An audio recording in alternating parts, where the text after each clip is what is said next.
Ils ont joué, ils ont vu, ils y ont cru, mais ils ont été vaincus. Ils y ont cru pendant une mi-temps, voire plus, mais Tottenham a renversé l'Olympique de Marseille qui ne verra pas les huitièmes de finale de Ligue des Champions. Le Paris Saint-Germain, encore une fois, sera le seul club français présent en huitièmes de finale de Ligue des Champions. Et oui, tous ceux qui sont anti-parisiens ont de la chance d'avoir le Paris Saint-Germain qui puisse rivaliser avec les plus grands clubs européens. Après, on ne sait pas jusqu'où ira le Paris Saint-Germain. On espère qu'ils iront le plus loin possible. Mais Marseille y a cru pendant une mi-temps et demie, avec l'ouverture du score juste avant la mi-temps, la 47e de Mbemba. Mais Clément Langlais et Hochberg ont climatisé le Vélodrome pour le plus grand bonheur des supporters parisiens. Parce que d'accord, on va me dire, oui, mais tu dois supporter les clubs français pour l'indice UEFA. Oui, je supporte les clubs français, tous les clubs français que vous voulez, sauf l'Olympique de Marseille. Nous ne pouvons pas supporter cette équipe. Même pour l'indice UEFA, nous n'en avons pas le droit. Et on n'en a pas l'envie, très clairement. Donc voilà, on va pas se mentir, on est content ce soir que Marseille se fasse éliminer dès les huitièmes de finale. Dès les poules, excusez-moi. Dès les poules, et que Marseille ne voyait pas les huitièmes de finale de Ligue des Champions. Alors, ce qu'il faut savoir, c'est que Paris, eux, seront en huitièmes de finale de Ligue des Champions.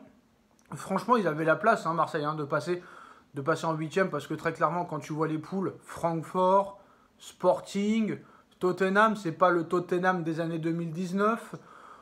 Très clairement, ils ont eu de la chance même de ne pas finir encore avec 0 points, parce que contre le Sporting, vu les erreurs du gardien du Sporting et vu les cartons rouges qu'ils ont pris, je pense qu'à 11 contre 11, c'était même pas évident que Marseille gagne contre le Sporting Lisbonne. En tout cas, Marseille battu à domicile face aux Spurs de Tottenham, qui a eu chaud quand même, surtout en première mi-temps. Marseille a fait une très grosse première mi-temps. Heureusement que Tottenham est arrivé en seconde période avec un tout autre visage, très clairement, et Tottenham a renversé l'Olympique de Marseille.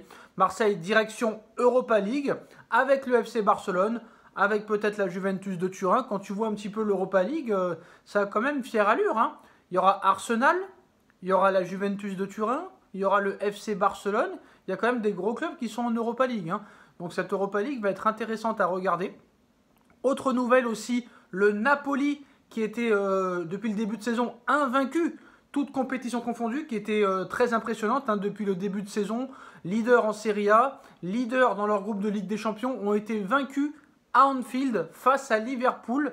Première défaite de la saison pour le Napoli. Ça veut dire qu'il ne reste plus que seulement deux clubs qui sont invaincus, toutes compétitions confondues. C'est le Paris Saint-Germain et le Benfica Lisbonne. Donc force est de constater que depuis le début de saison, le Paris Saint-Germain quand même, c'est assez impressionnant ce qu'ils font. Parce que le PSG est invaincu, toutes compétitions confondues pour le moment. Après, c'est vrai que, voilà, on va pas se mentir, le Paris Saint-Germain n'a pas rencontré des foudres de guerre. On ne peut pas dire que l'Olympique de Marseille, l'Olympique Lyonnais et la Juventus cette saison, ce soient de très gros clubs.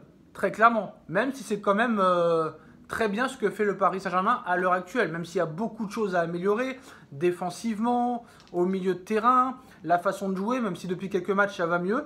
Bah voilà, Benfica et le PSG qui sont les deux seuls clubs invaincus. Même le Real a été vaincu, City a été vaincu, le Barça a été vaincu, le Bayern a été vaincu. Tous les plus grands clubs européens ont été vaincus, à part le Paris Saint-Germain et Benfica Lisbonne. Et ça, il faut le noter. Et on espère que ça va durer le plus longtemps possible pour le Paris Saint-Germain. Après, on va pas se mentir, être invaincu, toute compétition confondue, ça peut vouloir dire certaines choses, mais à l'arrivée, c'est sûr que si tu gagnes pas le match le plus important de la saison, en huitième, en quart ou en demi ou en finale, ça n'aura servi à rien d'être invaincu. Alors on a vu que Francfort a renversé aussi le Sporting et rejoint les huitièmes de finale. Le Barça, le Bayern et Liverpool s'imposent, mais comme vous le savez, le Barça était déjà éliminé.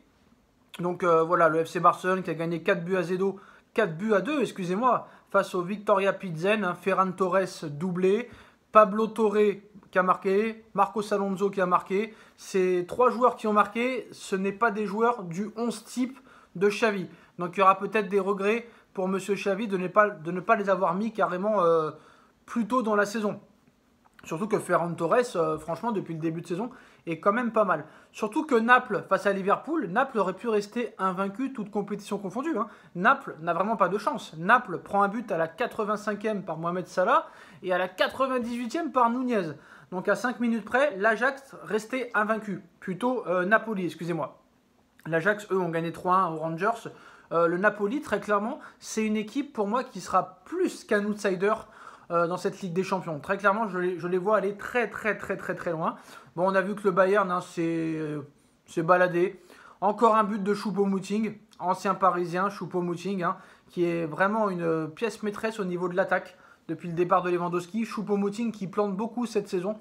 Donc voilà, le Bayern qui a été logiquement supérieur face à cette équipe de l'Inter de Milan. Donc voilà. Bon, moi maintenant, je pense que cette Ligue des Champions sera très très ouverte, très clairement.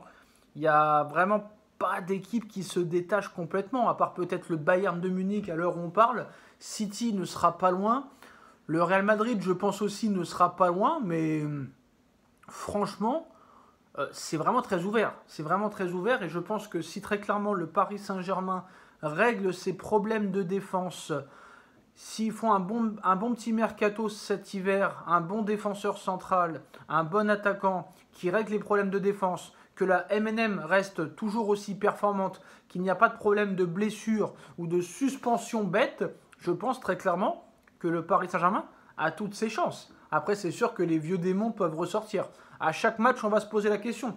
Même en huitième de finale, si le PSG gagne 3 ou 4-0 à l'aller, on va se demander